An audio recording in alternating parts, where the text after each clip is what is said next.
Brigadier साहब, सबसे पहले तो हैरान कुन अमर ये है कि इस वक्त ईरान का जंग में अपर हैंड महसूस हो रहा है। ईरान ने किस तरह अपनी जदीद दिफाई सलाहियतों का इस्तेमाल करते हुए अमरीकी ब्लैक हॉक हेलीकॉप्टर और C-130 त्यारे तक मार गिराए, और क्या ये हमले सिर्फ रवायती असले से मुमकिन हुए या इसमें कोई खास टेक्निकल जिद्दत शामिल है? जी हाँ, बहुत शुक्रिया। देखें कि इसमें एक तो क्रेडिट हमें देना चाहिए ईरान के इनकी प्रिपरेशंस को। डिस्पाइट द फैक्ट हमने देखा, प्रेसिडेंट ट्रम्प ने भी कई दफ़ा कहा कि उनके एयर डिफेंस सिस्टम टोटली उन्होंने कहा मफलूज कर दिया है। We have air superiority at places, उन्होंने कहा एयर सुपरमेसी भी है। लेकिन जिस तरीके से ये वाकयात हुए हैं, और जो जो अगर आप दो A-10 भी गिरा, A-15 भी गिरा, इसके बाद दो ब्लैक हॉक हेलीकॉप्टर्स हैं, फिर C-130 है जिसका वो खुद कह रहे हैं कि हमने खुद उनको डिस्ट्रॉय किया। तो उससे ये एक चीज लगती है कि उनके defence system they were very effective, और जिस एरिया में ये ऑपरेट कर रहे थे। सेकंड, जो अभी वेस्टर्न मीडिया भी एलिज कर रहा है चाइनीज को, क्योंकि उनका जो बैडर सिस्टम है वो इनको कह रहे हैं कि रियल जो लाइव इंफॉर्मेशन दे रहे हैं टारगेट्स के बारे में। तो देयरफॉर इतनी कोऑर्डिनेशन है कि वो टारगेट को पिन पॉइंट मानों में हिट कर रहे हैं। तो और इवन जो कह रहे हैं कि जो टारगेट से इनसाइड इजराइल है, जहाँ पे वो टारगेट हिट हो रहे हैं, वो भी कह रहे हैं कि इनकी इंफॉर्मेशन वहां से बेडो सैटेलाइट के थ्रू इनको मिल रही है।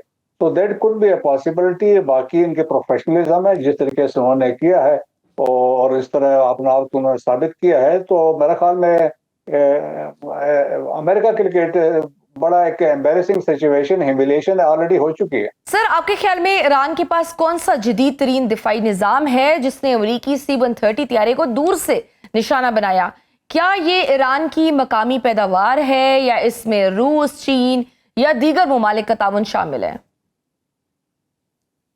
अभी तक जो इतलात आ रही है, इसके लिए जो रेस्क्यू ऑपरेशन के लिए जो गए थे, उसमें तो दो C-130 थे, और इसमें स्पेशल ऑपरेशन के फोर्सेस थे, और उन्होंने ईरान के स्पेशली जो इस्फहान का जनरल एरिया बनता है वहां पर डेजर्ट के अंदर उन्होंने लैंड किया था। जब ये ऑपरेशन उन्होंने कंक्लूड किया, जब उन्होंने कर्नल को वहां से रिकवर किया, और इसके बाद कहते हैं देयर समथिंग स्टक, और जिसकी वजह से कोई फॉल्ट डेवलप कर गए थे।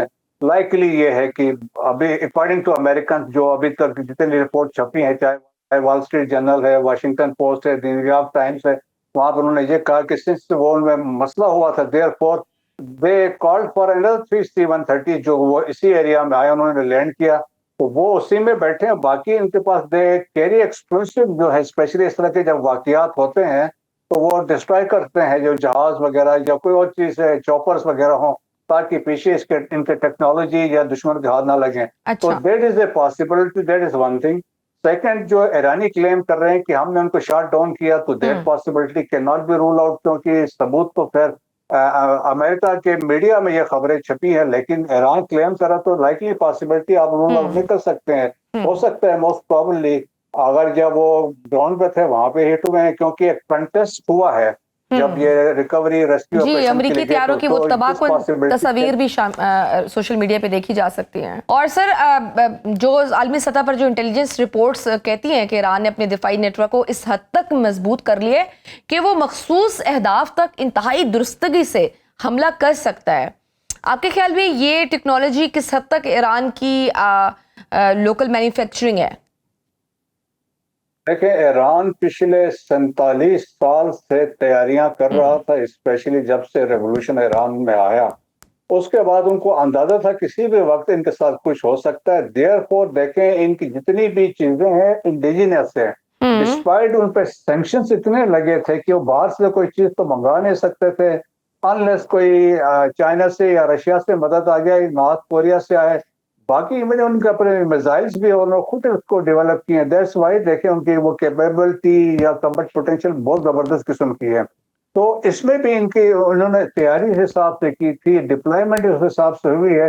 तो दैट्स वाई कि देखें कि इतने मैक्सिमम आप कहें कि वार गेमिंग भी की है, रिसर्च भी की थी, और फिर ऊपर से आप देखें जब आपको दो सुपर पावर है, रशिया है, चाइना की भी आपको मदद शामिल हो, और टेक्नोलॉजी के पॉइंट ऑफ व्यू से, और आपकी ऑलरेडी टेक्नोलॉजी भी आपकी बेहतरीन है, और फिर भी तुम्हारा ख्याल में तो ये आप समय फोर्स मल्टीप्लायर है जिसकी वजह से ये ईरान इसमें सक्सेसफुल रहा है। और इवन आप इसमें टेक्नोलॉजी देखा, आल्दो लोग ये कहते हैं it is technology versus ideology है। ये अमेरिका की बात करते हैं, इसराइल की बात करते हैं, कहते वो टेक्नोलॉजी यूज कर रहे हैं, ईरान की आइडियोलॉजी है। लेकिन आइडियोलॉजी के साथ मैं तो समझता हूँ कि ईरान की अपनी टेक्नोलॉजी है, इंडिजिनस जो प्रोडक्शन है, चाहे आप इनके मिसाइल सिस्टम को देखें इंडिजिनस है सारे, और इनके ड्रोन सिस्टम देखें और तो वो सारे इंडिजिनस है। शायद 136 का तो बहुत बड़ा नाम है, जिस तरीके से उसका एक टेरर है, एक साइकोलॉजिकल इफेक्ट है दुश्मन के ऊपर। तो मेरे ख्याल में उससे क्रेडिट तो ईरानियन ऑफिशियल्स को और फोर्सेस को जाता है। और नो डाउट बात तो रशिया और चाइना के किरदार की हो ही रही है सर, साथ में नॉर्थ कोरिया के किरदार की भी बात हो रही है। कुछ तज्जियाकारों का कहना है कि शुमाली कोरिया भी रूस के जरिए ईरान को रॉकेट टेक्नोलॉजी और मिसाइल सलाहियत फराहम कर रहा है। आप इस बात को कैसे देखते हैं, और क्या शुमाली कोरिया की मदद ईरान की दिफाई हिकमत अमली को वाकई बदल रही है? देखें, ये पॉसिबिलिटी आप रूल आउट नहीं कर सकते हैं कि ये हो सकता है, और यकीनन रशिया के थ्रू हो सकता है। और ये देखें कि ये तमाम ममालिक है, चाहे रशिया है, चाइना है, नॉर्थ कोरिया है, एक ही उस पे हैं और इनके आपस में बहुत अच्छी अंडरस्टैंडिंग है। और यकीनन ये तीनों ममालिक जो है वो एंटी अमेरिकन भी है।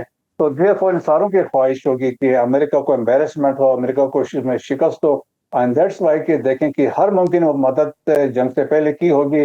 अभी ओपनली तो ऐसा कोई एक्टिविटी नहीं हो रही है, लेकिन जंग से पहले जो 28 फरवरी से पहले के हालात हैं, और उसमें वाज़ेह तौर पे बताया जा रहा था जिस तरीके से यहाँ पे कार्गो जहाज आते रहे हैं तेहरान में, एल्सवेयर जो है रशिया की तरफ से, चाइना की तरफ से, तो वो तो कहते हैं कि जहाज समूह के हिसाब से जो कार्गो लेके आ सकते थे, दो प्लेन्स वो यहाँ पे आके लैंड किए हैं। तो मेरे ख्याल में पॉसिबिलिटी आप रूल आउट नहीं कर सकते, possible assistance from these 3 countries.